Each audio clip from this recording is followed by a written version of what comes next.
Salut tout le monde, c'est Timody. Aujourd'hui on se retrouve avec un nouveau micro, une nouvelle caméra, j'espère que ça vous plaira, pour analyser le patrimoine d'Emmanuel Macron. C'est parti. Alors peut-être que vous vous demandez comment je connais le patrimoine d'Emmanuel Macron.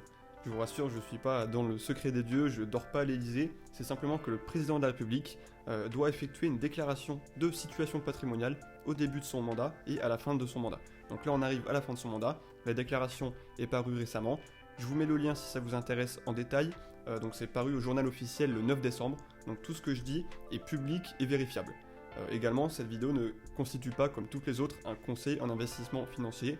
Vous êtes responsable de vos choix. Bon, je vous propose directement de rentrer dans le vif du sujet. Je vais d'abord détailler factuellement le patrimoine du président de la République. Ensuite, je ferai donc un petit bilan et je vous livrerai mon analyse personnelle sur son patrimoine, tout simplement. C'est parti, on va commencer. Je vais vous dire tous les livrets et comptes d'épargne que détient le président. Vous allez voir, c'est assez incroyable. Le nombre de livrets et de comptes différents. Donc, ils sont tous au Crédit Mutuel. Alors, je prends mes notes, parce que là, je vais en avoir besoin. On a un livret A, avec 23 515 €, un livret bleu, qui est en fait un équivalent du livret A, avec 22 343 €, un livret fidélité, ça je connaissais même pas, c'est au Crédit Mutuel, c'est une extension en fait du livret de développement durable et solidaire, le LDDS. Une fois que le LDDS est au plafond, ça ouvre un livret fidélité. Donc ça, on a 120 240 € dessus. On a un autre livret fidélité, avec 123 729 €. On a étrangement deux comptes épargne logement pour un total de 740 €. Alors dans tous les comptes, il y en a certains qui sont en compte joint avec son épouse. On a un plan épargne logement PEL donc de 4 529 €. Et enfin on a son compte bancaire, son compte courant personnel avec 166 685 €. Donc là, autant d'argent sur un compte courant, il faut absolument pas faire ça. Donc là vraiment, c'est à ne pas reproduire chez vous. Please, don't try this. Donc la somme totale de cette épargne court terme et peu rémunératrice est de 461 780 €. Ensuite, en termes de produits d'investissement, on va retrouver une assurance vie, toujours au Crédit Mutuel, pour 113 412 €. Dommage qu'on n'ait pas la répartition, parce qu'entre une assurance vie fonds euros et une assurance vie en unité de compte, c'est pas du tout pareil, mais c'est comme ça. On a également deux comptes titres, un chez Rothschild et un au Crédit Mutuel. Donc pour un total de 6 637 € avec les deux comptes titres. On a deux PEA, plan épargne en action, un chez Rothschild pour 4 534 € et un au Crédit Mutuel pour 59 121 €. Et enfin on a un fonds de placement dans des actions d'entreprises non cotées en bourse. Donc ça c'est pas mal, hein. Enfin, en tout cas sur le principe, il faut voir le fonds en détail, mais c'est une bonne idée. Là-dessus on a 22 785 €. Donc pour un total en produits d'investissement de 206 489 €. Et puis, bon, là je ne veux pas empiéter sur mon analyse, mais c'est quand même très étrange. On a très exactement 0 € de biens immobiliers. Voilà, 0. Donc pas de résidence principale, pas non plus la moindre SCPI, Société Civile de Placement Immobilier, rien.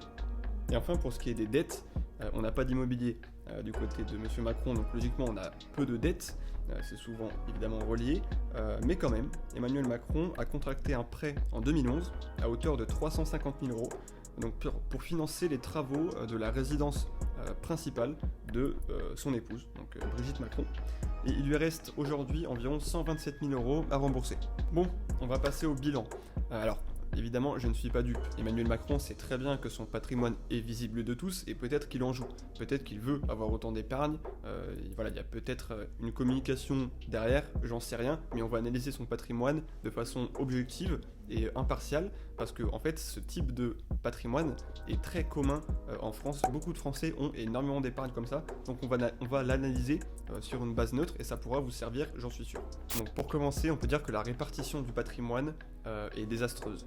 Globalement, ça va pas du tout. On a un très fort excès d'épargne sur le patrimoine d'Emmanuel Macron. Et l'excès d'épargne, c'est le piège principal quand on veut développer un patrimoine, c'est très mauvais.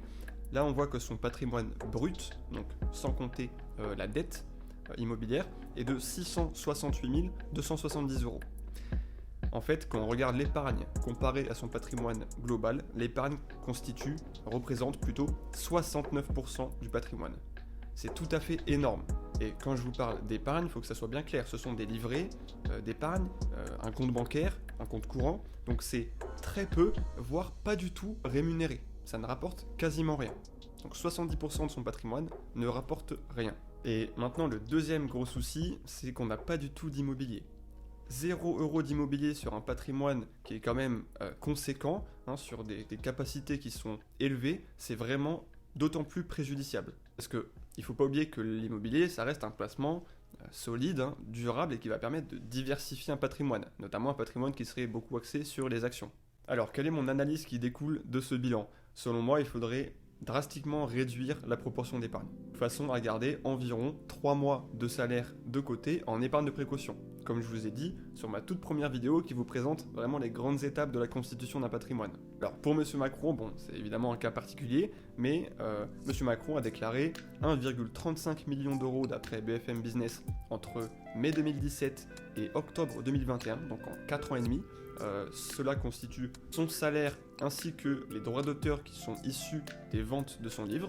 Et donc le calcul est très simple, sur une base de 1,35 million d'euros en 4 ans et demi, si on ramène ça par mois, cela fait une épargne de précaution pour 3 mois de salaire de 76 000 euros. Et là c'est très simple, on voit la différence, 76 000 euros c'est 11% de son patrimoine global. On est très loin des 69% tout à l'heure en épargne, on est à 11%. Donc c'est beaucoup plus profitable pour développer fortement un patrimoine. Ce qu'on pourra faire ensuite, c'est donc dégager toute la partie d'épargne qu'on vient de soustraire, donc à partir des 76 000 euros, sur des véhicules d'investissement que M. Macron possède déjà, donc l'assurance vie, le PEA, mais aussi investir dans l'immobilier, à travers soit de l'immobilier en direct, donc en achetant des biens, soit dans des SCPI, des sociétés civiles de placement immobilier. J'en parlerai plus en détail sans doute dans de prochaines vidéos. Et puis pourquoi pas placer une petite partie, disons entre 1, 2 et 5% du patrimoine global, dans des actifs de diversification ou des valeurs refuges tels que les crypto-monnaies, l'art ou encore l'or. Évidemment, avec un revenu aussi important, il y a un très fort intérêt à aller faire de la défiscalisation, par exemple avec du Girardin ou des FCPI, des fonds communs de placement dans l'innovation, ou bien du Pinel, donc pour allier investissement immobilier et réduction d'impôts. Pour rappel, la défiscalisation, et j'en ferai des vidéos, c'est le fait de bénéficier d'une réduction ou d'une déduction d'impôts en contrepartie d'un investissement. Tout ça évidemment étant conventionné, réglementé et encouragé par l'État. Il n'y a évidemment rien d'illégal dans cette pratique, il ne faut pas confondre la défiscalisation avec l'évasion fiscale ou autre. Voilà, on est arrivé à la fin de cette analyse du patrimoine du président de la République.